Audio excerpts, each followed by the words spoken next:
c'est que la carrière posthume de Brasillac a été beaucoup moins favorable que la carrière, non pas posthume, mais post-Seconde Guerre mondiale, de Céline.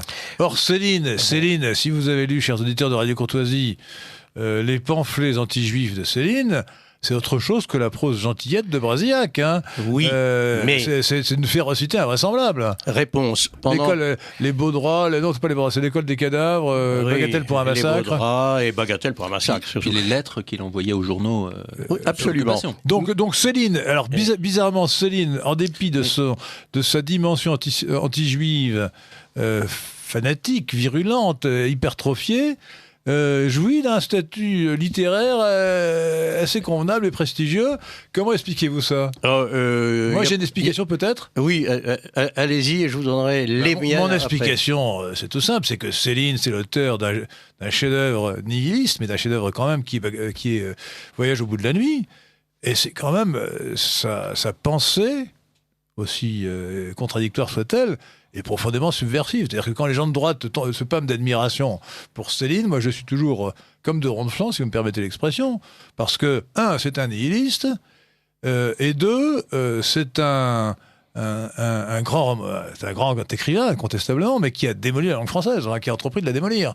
Donc à ces deux titres-là, les gens de droite devraient refuser et rejeter Céline. C'est ce que j'explique toujours aux Céliniens, inconditionnel. Bon, comme tout le monde, j'admire notamment les deux premiers romans. Le Voyage au bout de la nuit, vous voulez dire ? Oui, et même Mort à crédit, mais je leur dis toujours, c'est quand même le grand responsable du délabrement de la langue française. Bien sûr. Parce que l'introduction du style parlé dans la langue écrite dont il se grave erreur. Et c'est devenu d'abord la série noire, le style des romans de série noire, argotique, relâché, avec des fautes de français exprès, et c'est devenu finalement aujourd'hui la façon de parler de presque tout le monde. Et même... Il a légitimé la faute de français permanente. Oui, exactement. Mais c'est invraisemblable. Et ce qui légitime les mauvais écrivains d'aujourd'hui qui ne savent même plus qu'ils font des fautes de français, mais bon, on les laisse passer, et donc je tiens Céline pour responsable de tout ça. Mais je ne réclame pas sa tête pour autant.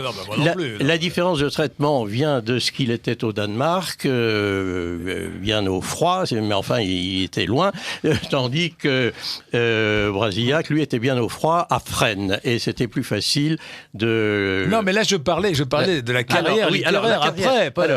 Céline... Après la guerre. Céline rentre en France en 51, je ne rappelle plus.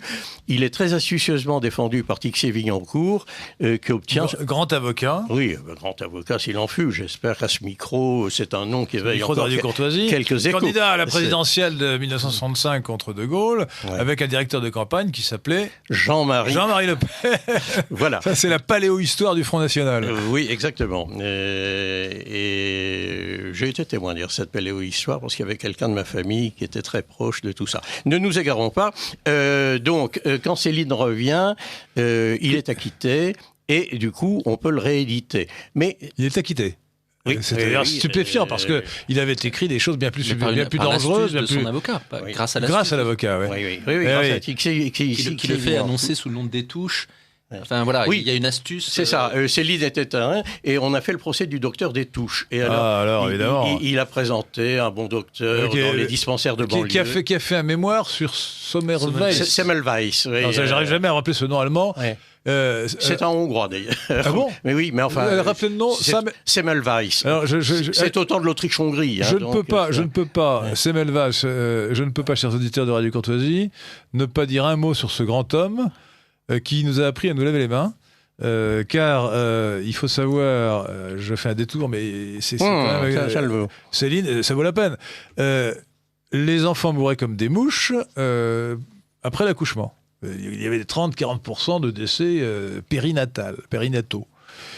Et un médecin quelconque, sans aucune autorité, sans aucun titre prestigieux, Semmelweis, lui-même a démontré par sa pratique qu'il fallait se laver les mains, que les sages-femmes, les médecins, les infirmiers devaient se laver les mains pendant l'accouchement. Et cette mesure toute simple, lorsqu'elle a été enfin comprise et appliquée, a fait tomber à quelques pourcents la mortalité. Donc cet homme que personne ne connaît presque est un bienfaiteur de l'humanité. Si vous êtes en vie, chers auditeurs de Radio Contredit, c'est peut-être parce que Semmelweis. Et j'ai honte de moi parce que je n'arrive pas à retenir son nom, vous voyez, oui, sauf que ça augmentait les effectifs des beaux régiments austro-hongrois qui sont venus massacrer nos troupes pendant la Grande Guerre. C'est la génération suivante, hein, c'est les enfants de Semmelweis, ou à peu près. Donc moi j'ai un grief. Mais nous parlons de Céline. Le retour de Céline en littérature n'a pas été immédiat. Il faut voir qu'il y a eu 3 ou 4 livres qui sont parus avant qu'il retrouve le grand succès qui est avec D'un château l'autre. Hein. Mais entre ça, il y a 4 titres qui sont autant de bides. Je vous interromps parce que ça nous éloigne de Brasillac et je voudrais